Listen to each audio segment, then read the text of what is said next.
A continuación vamos a dar lugar al segundo panel de esta jornada. En un convulsionado contexto geopolítico, lo que nos preguntamos es cómo es el vínculo de la Argentina con países de la región y el mundo. El doctor en Ciencia Política y Relaciones Internacionales, Carlos Perellana, presenta su exposición El mundo en perspectiva. Carlos Perellana se desempeñó como subsecretario de Interior, embajador de la República Argentina en Francia, consultor del Banco Interamericano del Desarrollo y la CEPAL, vicerrector además de la Universidad Empresarial Siglo XXI. Tiene numerosos libros y artículos sobre política internacional y es columnista en Clarín. Lo recibimos con un caluroso aplauso a Carlos Perellana. Muchas gracias por acompañarnos en esta jornada. Bienvenido.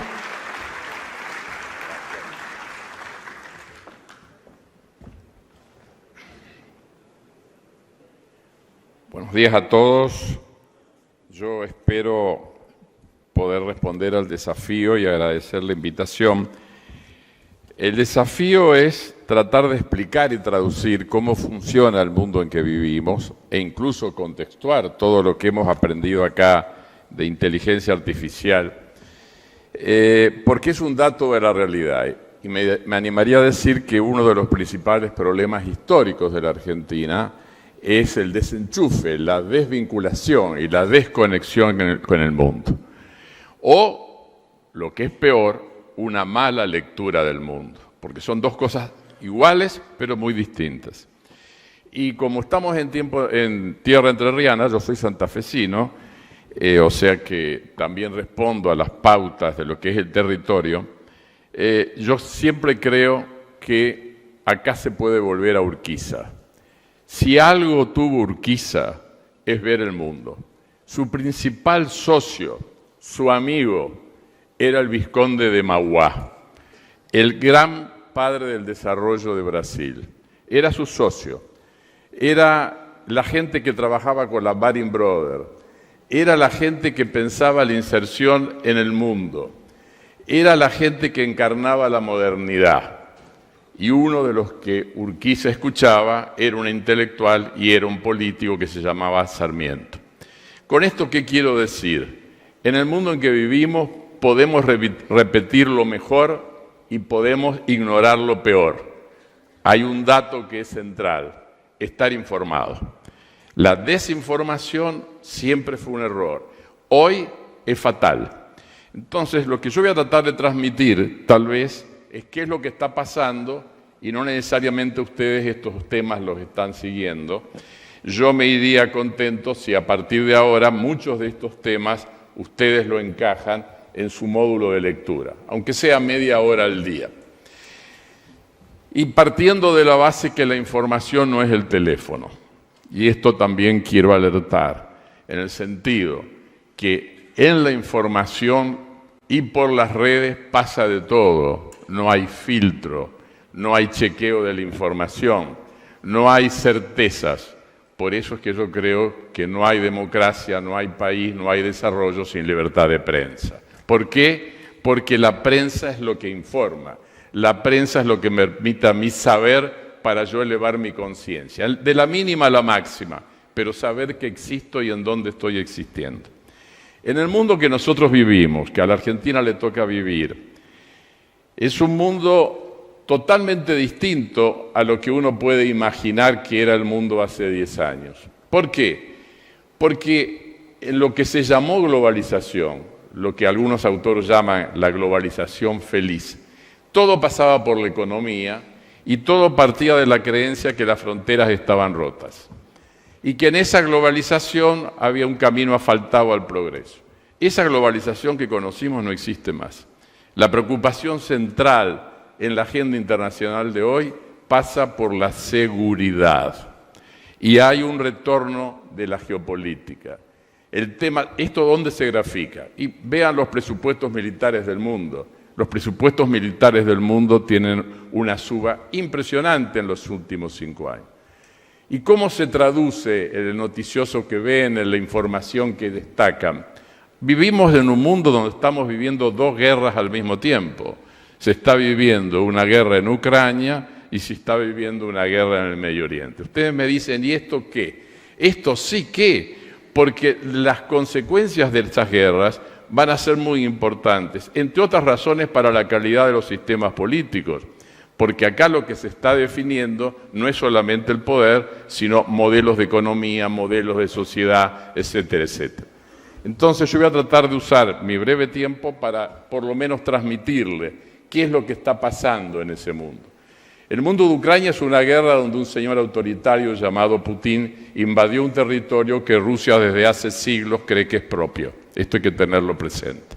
No es nuevo, forma parte del ADN de Rusia y forma parte del ADN de un imperio.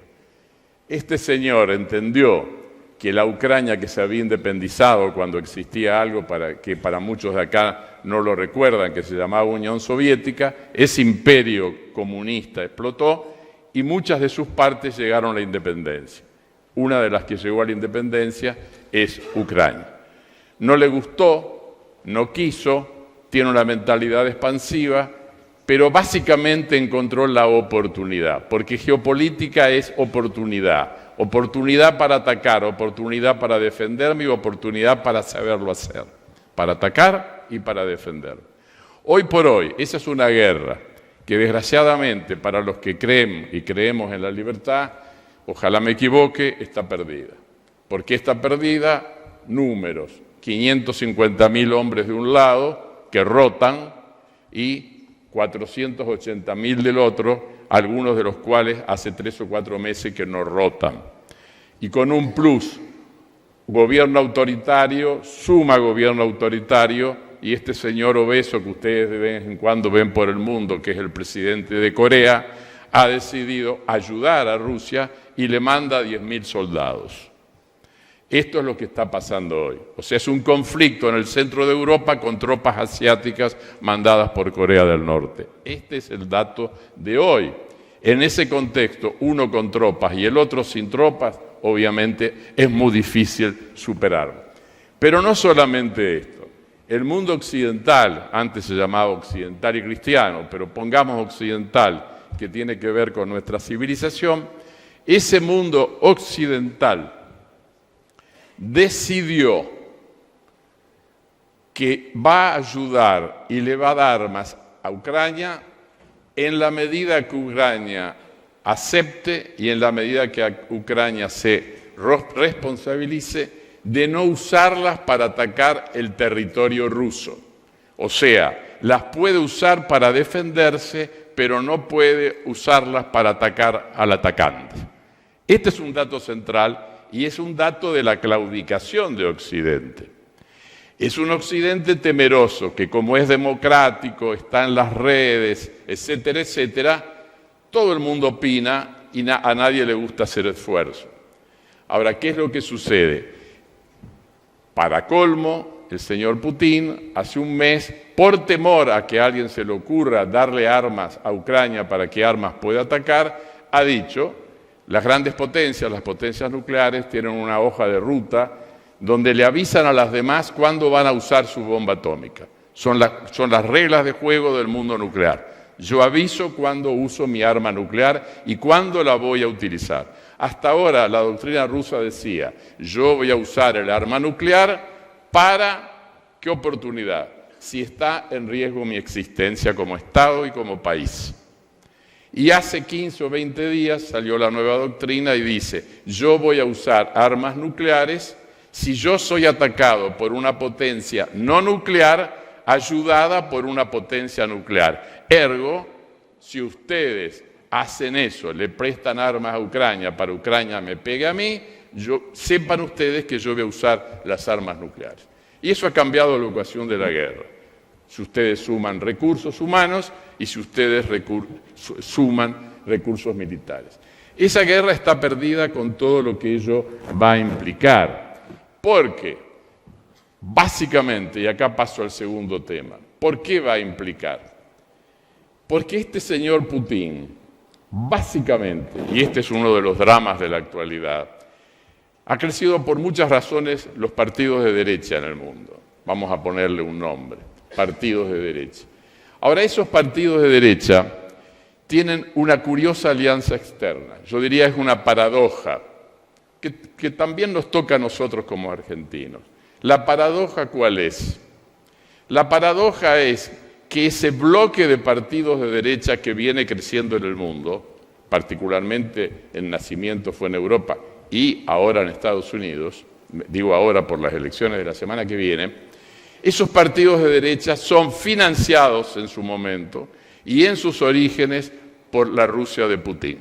O sea, los aliados de esos partidos de derecha europeos son, en este caso, básicamente capitales rusos que son capitales del Estado. Consecuentemente, lo que acá va o puede suceder es que en la próxima elección, si gana Trump, las encuestas dan empatados, además las encuestas no nos sirven para ver una posibilidad, porque en Estados Unidos el voto no es directo, sino que se votan electores. O sea, los ciudadanos votan electores y los electores forman un colegio electoral y ese colegio electoral elige el presidente. Cada estado, de acuerdo a su población, tiene X cantidad de electores. De manera que cuando las encuestas trabajan, no pueden llegar al nivel de detalle de saber cuántos electores va a sacar cada candidato en cada estado. Digamos que hoy, final abierto, hay un empate. Pero Trump ya ha dicho, yo gano, termino la guerra en un día. ¿Cómo termina la guerra? Le dice a Putin, lo dijo en público, has ganado, para Estados Unidos esto no les interesa y consecuentemente la guerra habrá terminado. No habrá terminado el problema de la inseguridad, no habrá terminado el problema del sufrimiento, pero esto está. Y además, no es que solamente está, sino que así fue cuando Trump gobernó un periodo de 4 años, y además está en el documento que ha trabajado el Partido Republicano Americano de una fundación muy importante, muy exquisita en términos intelectuales, que pertenece a ese espacio ideológico que se llama Heritage, para el quien le interese recordar o entrar, Heritage se escribe con H. Ahí está el pensamiento de Trump resumido. Entonces, esta guerra, que es importante, no solamente porque hay cientos de miles de muertos, sino que es importante porque el mundo puede entrar en un trazado totalmente distinto al que hemos conocido hasta aquí. Y además, en los hechos, desaparece un actor protagónico en lo político, en lo geopolítico y también en lo económico, que es el mundo de Europa. En este esquema, la Unión Europea, esa enorme geografía con la cual nosotros tenemos todo tipo de contactos y de semejanzas, va a entrar en una duda existencial y lo que ustedes por ahí ven en el diario que se llama OTAN, que es un acrónimo que es quien garantiza la seguridad de Europa y que tiene por aliado principal a los Estados Unidos, se va a transformar en un sello que cuando ha llegado el momento de la verdad no ha respondido. Alguien me dirá, sí, Ucrania no es miembro de la OTAN, perfecto, pero los países europeos saben que ahí comienza la frontera de la OTAN y hay muchos países dentro de la Europa y de la OTAN que en las recientes elecciones vienen votando cosas muy parecidas. Entonces, esta guerra que nosotros la vemos lejana, la verdad está muy cercana en términos de intereses y en términos de visiones. El segundo tema que tiene que ver con lo internacional tiene que ver con los Estados Unidos. Hay muchos observadores que están planteándose el tema si la democracia americana no corre peligro. Y esto también es muy importante, porque en última instancia el sistema capitalista depende de la existencia de un sistema capitalista en la principal potencia del mundo occidental y en la principal potencia capitalista. Y ese país ha llegado a donde ha llegado porque tiene instituciones y porque tiene una élite dirigente que cree en la libertad económica, en la libertad política. Y eso es lo que se está jugando en la elección americana dentro de pocos días. Final abierto y acá tenemos una duda existencial. Cuidado, y esta es una señal de alerta, que la historia no es una flecha que siempre va para el mismo lugar. La historia tiene vericuetos, la historia tiene caminos que se interrumpen. No hay nada, no hay ningún futuro asegurado. De manera que la elección de los Estados Unidos es una elección importante, de eso va a depender el futuro de Europa. Ahora bien, cuando ustedes leen la plataforma de Trump van a ver que la principal preocupación de esa plataforma y de Trump, ¿quién es? Es China. Esto ya Trump lo vio en su primer periodo y tuvo básicamente una respuesta comercial. Trump ha dicho muchas veces que la mejor medida que se ha inventado en economía para proteger la economía son los aranceles. O sea, Trump no es liberal, Trump es proteccionista, que forma parte de toda una familia económica en los Estados Unidos, una corriente de pensamiento. El gobierno actual a ese esquema lo ha mantenido, tal vez le ha quitado valor, porque lo que ha hecho la actual administración en verdad es proteger el mercado americano en base a lo que a algunos le puede gustar o no, a lo que clásicamente se ha llamado política industrial. Lo que ha hecho el gobierno demócrata es tratar de mantener una industria que estaba perdiendo en relación al PBI, ha subsidiado su mercado, ha tratado de buscar inversiones en el exterior y básicamente el objetivo era el mismo. El objetivo era China. En un esquema en donde se ha mantenido, no hay economía internacional sin comercio internacional, y lo que fue el núcleo, el corazón, el nervio de ese mundo globalizado fue un organismo, un acrónimo, ustedes lo habrán leído por ahí, se llama OMC, Organización Mundial de Comercio. Ese organismo está paralizado, tiene una oficina, tiene empleados, va Milei y los echa a todos. No tiene funciones. ¿Por qué? Y porque lo que hizo Trump fue muy sencillo. Ese organismo multilateral, multinacional, tiene tribunales. Quien se siente afectado en sus intereses, va allí, hay jueces y deciden la protección que éste le puso, el interés que usted ha perdido, está mal. Y consecuentemente el tribunal lo condena y tiene que levantar la prohibición. La OMC existe, pero no tiene tribunales, porque desde Trump a la fecha, Estados Unidos se ha negado a poner los jueces miembros del jurado. O sea, es un organismo que existe, pero está vacío. ¿Encarna un pasado? Sí, pero un pasado de no más de una década. Encarna el pasado de lo que debió haber sido la globalización.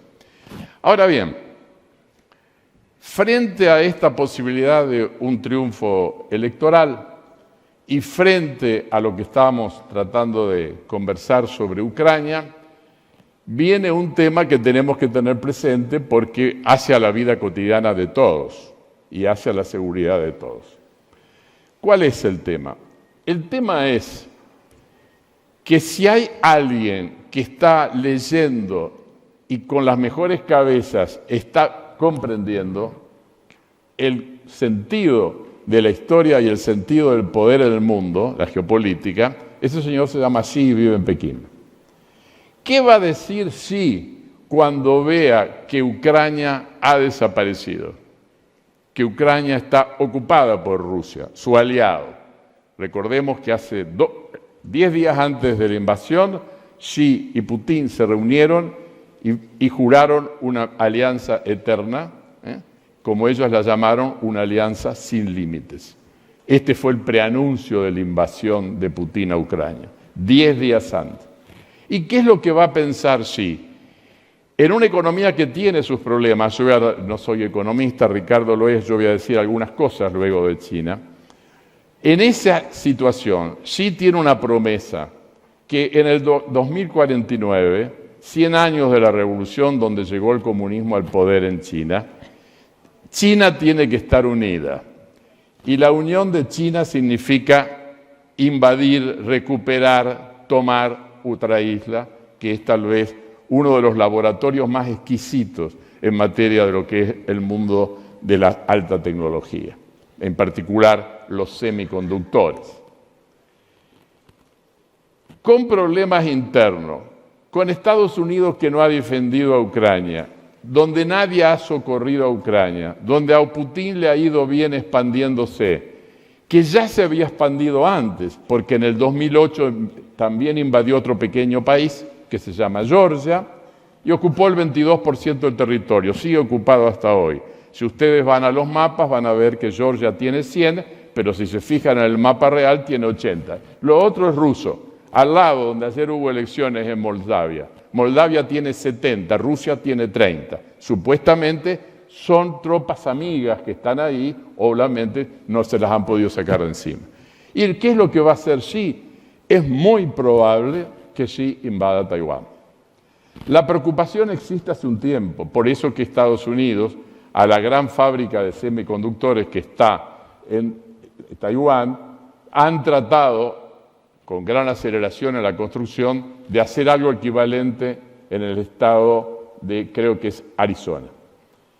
O sea, hay un escenario y hay un riesgo. Si se produce la invasión, obviamente esa planta va a ser destruida, porque no van a dejar que los chinos la ocupen, pero lo cierto es que hay datos que permiten por lo menos tener miedo y avisar. ¿Cuáles son los datos?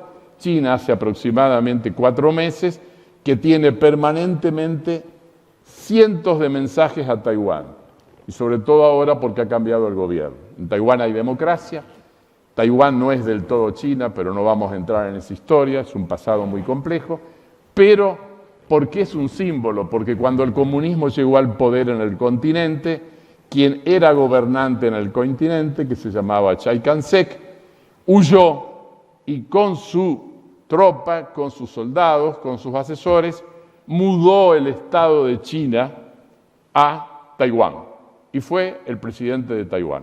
Hay 2 casos en la historia en donde un Estado fue mudado por cuestiones geopolíticas. Uno es un Estado que estaba en Pekín, el que lo manejaba se lo llevó enfrente a Taiwán. Y el otro es al lado nuestro, es Brasil.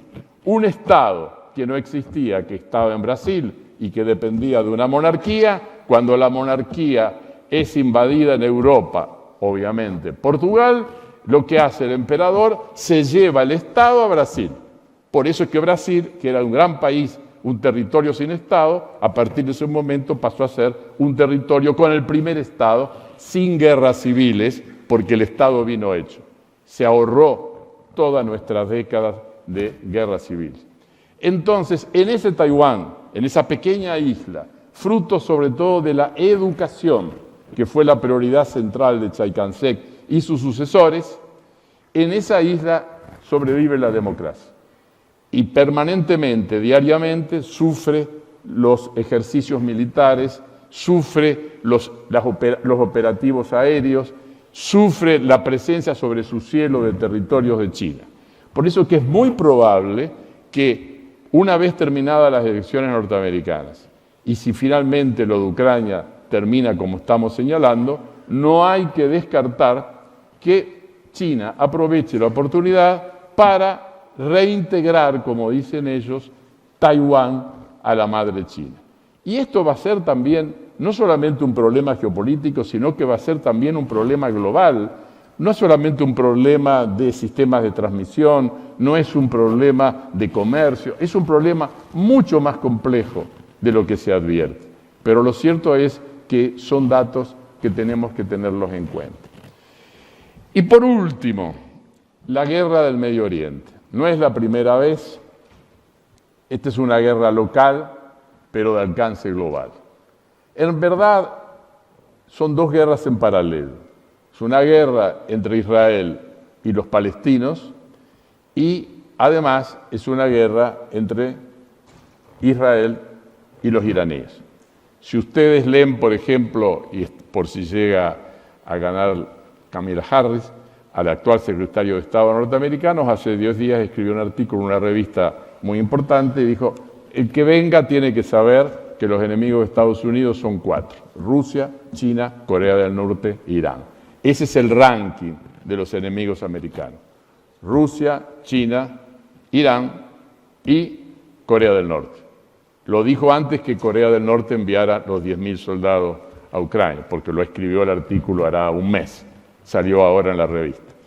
Entonces, lo que podemos de alguna u otra manera acá prever es que este conflicto del Medio Oriente es un conflicto que llegó para quedarse y va a tener implicancias internacionales. Básicamente, y es un mensaje que quiero dejar, en el mundo en que vivimos no ganan las razones, sino que ganan las pasiones. Para entender el mundo de hoy hay que entender las pasiones, que entre otras cosas navegan por las redes. Las razones son muy importantes porque se discute acerca de ellas, se adoctrina acerca de ellas, se educa acerca de ellas. Pero las pasiones son instintos.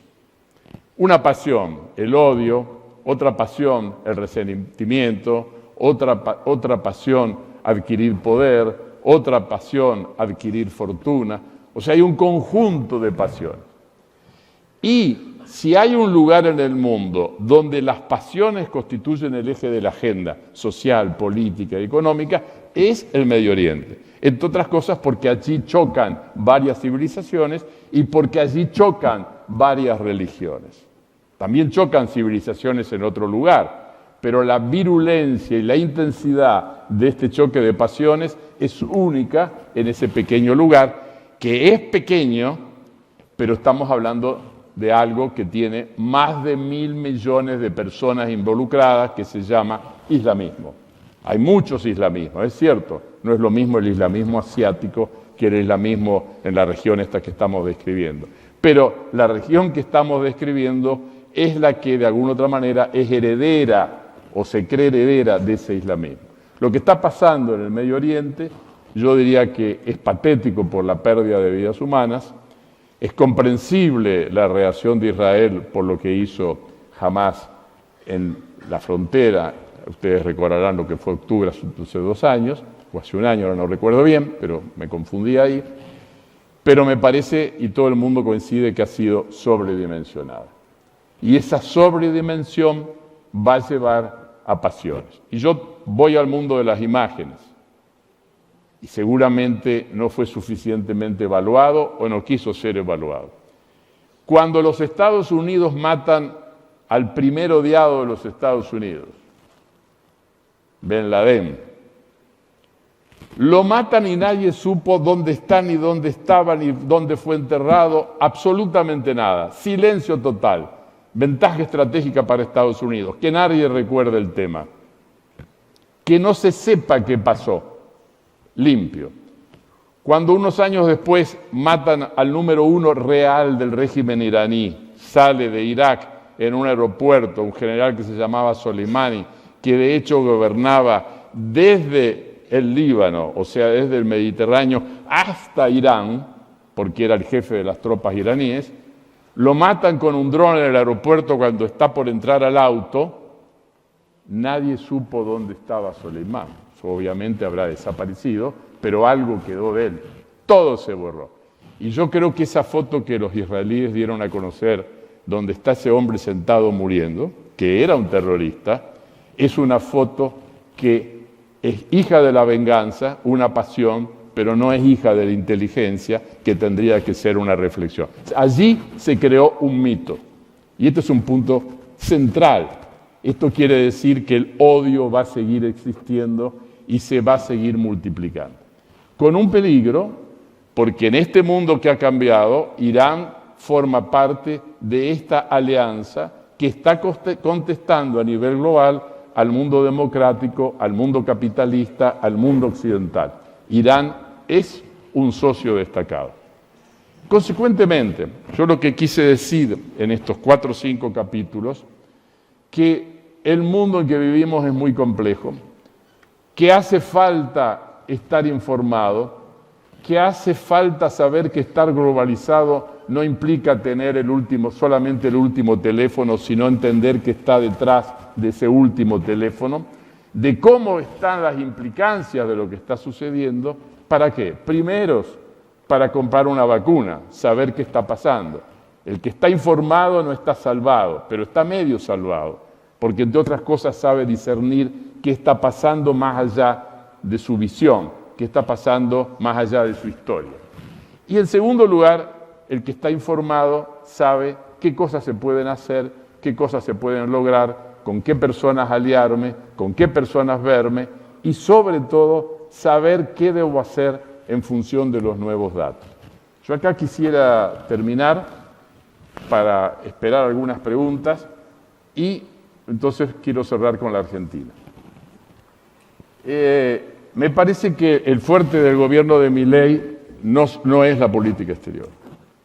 ¿Y por qué no es la política exterior? En primer lugar, primera definición de él. Nosotros somos aliados de Estados Unidos e Israel. Ningún lugar del mundo dice de quién es aliado. Es o no es, pero yo no hago una profesión de fe. Opero. Y esto me parece que forma parte de una visión del mundo. En segundo lugar, es un gobierno, una diplomacia que no ha logrado, por ejemplo, atraer a la Argentina a 5 presidentes top. El único que vino es el tipo de Salvador. Esto también habla, ¿no es cierto? En tercer lugar, es probable que venga Musk, o más, es probable. Pero cuidado que otro de los datos de la agenda internacional de hoy, que yo lo había omitido, pero lo vuelvo a traer, es creer que el capitalismo tecnológico va a ganar y va a derrotar a los estados. O sea, que Musk versus el Estado americano va a perder. Lo que recién mostraron de ese cohete, hay que preguntarse, además de la foto, quién lo financió. Musk no existe sin el financiamiento del Estado americano. Este es un dato central. Musk no es invencible. Cuando en Brasil, en la pelea Lula versus Bolsonaro, un juez federal, ante una denuncia, dice, acá hay 10 sitios en el tweet, en X, que es gente que puede ser y debe ser sancionada porque hace esto en las redes. ¿Qué es lo que hizo Musk? El juez no me importa. ¿Qué es lo que hizo el gobierno con el juez? Usted no tiene representante legal en Brasil, que lo debería tener. Está ilegal. Lo desenchufaron. ¿Y cuántos millones perdía Musk? Finalmente Musk aceptó, cerró las cuentas y adelante. Hace un mes, cuando Musk hace esa entrevista a Trump en Europa, ¿qué le dicen? Usted va a entrevistar a Trump. Trump no es amigo de Europa, no nos quiere. No fue este el lenguaje, pero fue el mensaje. Sepa usted, señor Musk, que si no cumple las pautas de comportamiento digital de la Unión Europea, nosotros desenchufamos. Fue muy moderado más en el debate, cumplió los deberes. Con esto les quiero decir que hay una pelea a fondo entre la política, no importa si es de derecha o izquierda, y las grandes tecnológicas. ¿Por qué? Porque el Estado corta la máquina y si no el Estado puede meter preso. Tal vez si hay algo tóxico en el sistema de redes es Telegram, que es de un señor ruso llamado Durov. Es tal vez uno de los topes del mundo, no tan conocido como Musk en la Argentina, pero a nivel global es un tipo muy importante. Es un ruso que tiene 4 o 5 nacionalidades, además de la rusa, y por ahí en Occidente se sabía, en las áreas de seguridad, que pasaban mensajes, pasaban estrategias de Putin, pasaban conspiraciones, debilitaban a gente, etcétera, etcétera. Cuando en los grandes mapas, si ustedes se meten en una sala de situación de un país desarrollado, ustedes tienen pantallas como esta, donde ustedes pueden ver los barcos que en ese momento se están moviendo en el mundo y los aviones que en ese momento están volando en el mundo. Realmente es un espectáculo digno de verse. ¿Qué advirtieron estas placas? Que este señor se iba a ver con Putin en un pequeño país llamado Azerbaiyán. Sospecharon y confirmaron lo que creían. Sigue, porque este hombre cenaba de vez en cuando en París, llega al aeropuerto preso, sigue preso. Con esto le quiero decir que hay una pelea a fondo entre los estados y las grandes tecnológicas. No es cierto que el Estado va a desaparecer, porque nadie se suicida, sacadnos que esté enfermo, y que este va a ser el poder del futuro.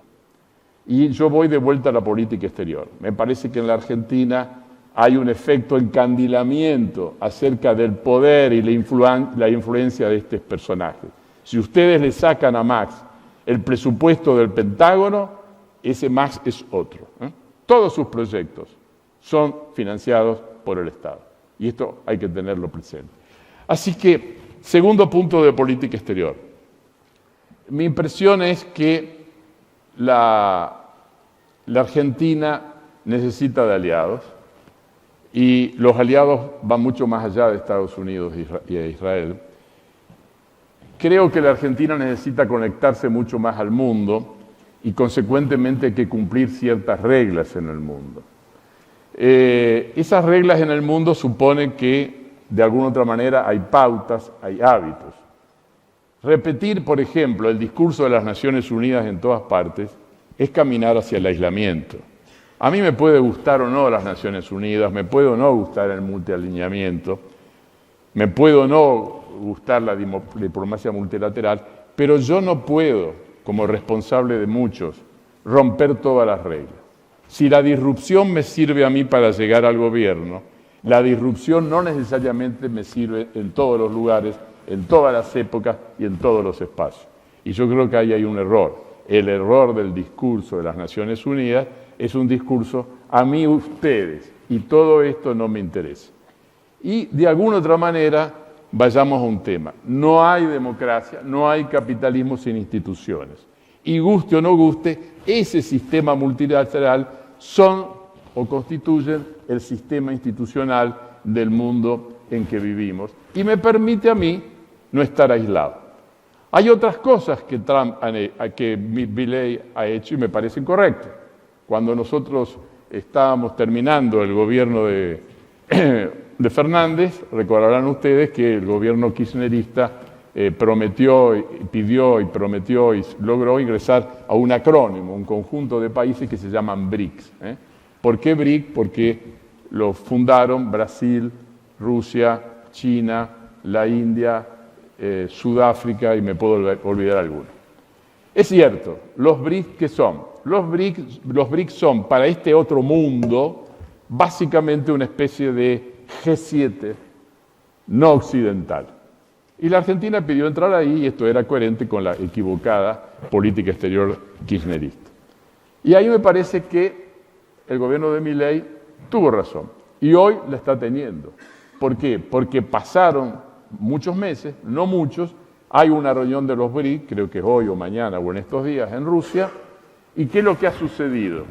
Muchos países no van, que ya eran BRICS, y no van porque no quieren meterse en este conflicto global. La India, el primer ministro no va, manda otro. El rey de Arabia Saudita, que acababa de ingresar con nosotros y no como nosotros quedó adentro, a esta reunión no va, manda el canciller. O sea, esa fue una decisión ideológica, pero basada en intereses, que es lo que yo creo que el gobierno debería hacer.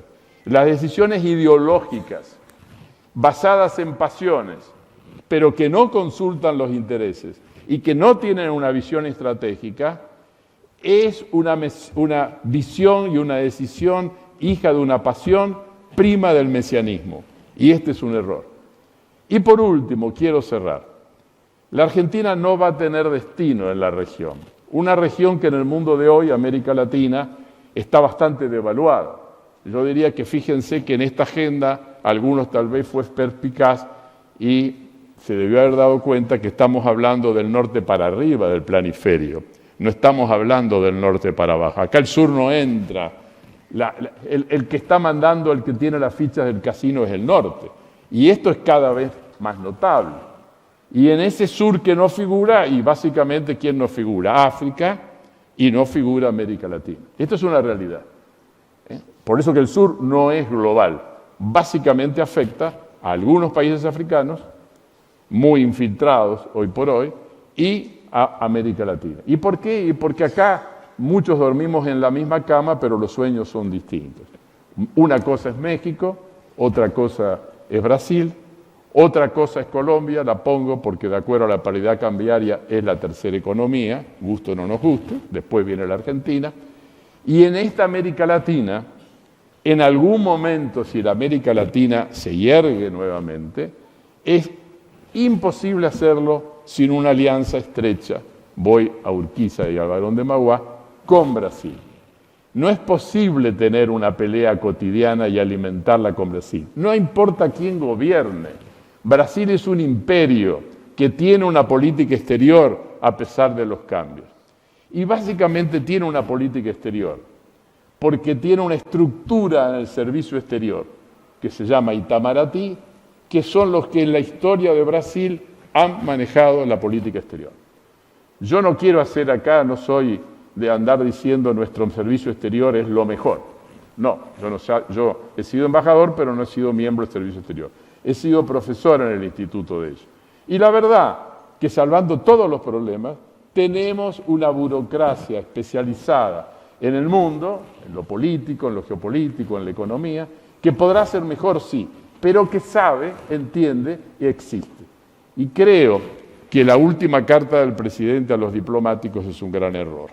Eso lo pudo haber hecho la canciller, lo debió haber hecho la canciller, pero el presidente no puede condenarlos al límite. Y yo creo que vuelvo de vuelta a Brasil.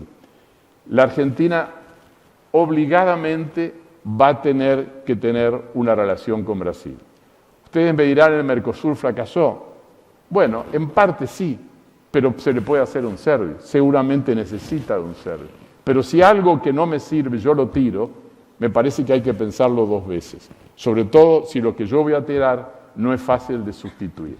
De manera que cierro diciendo, la Argentina necesita tener una buena relación en su barrio y particularmente para ambos países y para el conjunto de una región devaluada, la relación entre Argentina y Brasil es necesaria y porque es necesaria la debemos hacer posible. Así que yo acá corto, si hay alguna pregunta, sí, con todo gusto. Muchas gracias. Carlos Perezana, sí, hay preguntas. Hay preguntas del público que le hacemos llegar, tienen que ver con las elecciones en los Estados Unidos. ¿Qué impacto puede tener para la Argentina una victoria de Trump y qué impacto puede tener una victoria de Harris? Si gana Harris es lo mismo, porque es un partido político en serio, el Partido Demócrata. El Partido Republicano fue un partido también serio, tuvo gente muy notable, lo único que los republicanos verdaderos dicen es que hemos sido secuestrados por Trump. Es cierto, el Partido Republicano hoy no tiene la vitalidad que tenía hasta que Trump lo absorbe. De manera que si gana ella, yo la votaría, quiero decir, no vamos a tener grandes cambios, vamos a seguir contando con ellos en el fondo, vamos a seguir contando con ellos en el Banco Mundial. Creo que se pueden hacer operaciones de todo tipo y de todo lugar con los Estados Unidos y me parece que no vamos a advertir cambio. Ahora, con Trump no hay que engañarse en creer que con Trump vamos a estar mejores. Si Trump es algo, es un tipo egoísta que transforma egoísmo personal en nacionalismo como política, es un tipo proteccionista, es un individuo que funciona con cliché, o sea, nunca se sabe cómo va a reaccionar, no llega con el equipo que tuvo cuando él fue presidente. Por ejemplo, si ustedes leen, hay unas declaraciones de ayer de un militar que se llama Kelly, que fue jefe de gabinete de él en la Casa de Gobierno, en la Casa Blanca, muy crítico respecto de Trump. Y además hay serias dudas respecto de el estado de salud mental de Trump, o sea, no se sabe quién lo va a controlar a Trump si Trump llega al gobierno. En su anterior gobierno había lo que se llamaba los hombres del cuarto oscuro, o sea, eran los hombres que asesoraban a Trump, le corregían los errores, le hacían los discursos, de alguna otra manera le hacían un coaching y lo controlaban. Eso no existe hoy. Esos individuos hoy no existen. De manera que hablar de Trump hoy me parece que es un gran interrogante y me parece que las preocupaciones de Trump inmediatas van a ocurrir respecto de estos temas que estábamos hablando y no sobre América Latina. Y además es, yo diría, un personaje que difícilmente resista, esto lo dicen muchos médicos en Estados Unidos, una reunión de más de media hora donde se discutan temas serios. Esta es una realidad. De manera que la pregunta que habría que hacerse, ¿quién va a estar en el Salón Blanco, que no se lo conoce todavía, cuando eso ocurra? De manera que uno puede decir, ganan los demócratas más de lo mismo. Gana los republicanos, uno también en otro Estados Unidos podría predecir, un senador, un gobernador, pero predecir lo que este hombre va a hacer, desgraciadamente es muy difícil. Y yo creo que esta es la gran debilidad de Occidente por Estados Unidos, de Trump frente a Xi y de Trump frente a Putin. Ninguno es igual a él. Son estrategas, trabajan en equipos, tienen grupos de primera y además vienen en este mundo, de alguna otra manera, gobernando o ayudando a gobernar hace muchas décadas. Y además tienen una ventaja, no hay elecciones. De manera que pueden decidir sin problema. ¿Alguna otra pregunta? Sí, por otro lado, ¿qué impacto puede tener para Argentina y para el mundo que China inicie una guerra? Mire, esa es la pregunta. Puede pasar de todo, porque no se sabe cómo va a ser esa guerra, cómo se va a dar. Lo que sí sabemos es que Trump no va a tener guerra. O sea, ahí ya tenemos un descarte. Si Trump gana, Trump no va a defender a Taiwán. Eso está claro. Va a pasar exactamente igual. Su método de solución de las guerras es habla con Putin, habla con Xi, dice, eso a mí no me interesa, no me importa. Ahora, si Trump no gana, ahí entramos en algo que de futurable pasa a ser futurible. Futuro probable, futuro posible. Las consecuencias es imposible evaluarlas.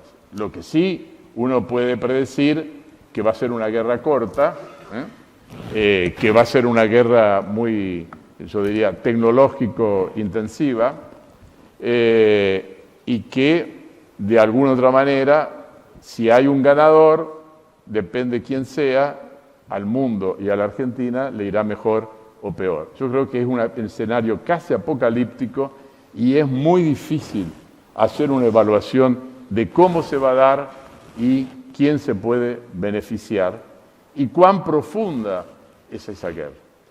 Yo me permito decir y recordar una fecha, yo estaba naciendo cuando esto se produjo, así que me reconozco en vejez. Hay un escenario que es parecido. Cuando termina la Segunda Guerra Mundial, gobernaba Stalin, en el otro lado, en Estados Unidos, estaba Truman. Stalin cometió tal vez el único error de la guerra, que es en la idea de quedarme con la totalidad de Alemania, Alemania destruida, ocupada, yo voy a tratar de hacerme del símbolo de Alemania, que es tener Berlín.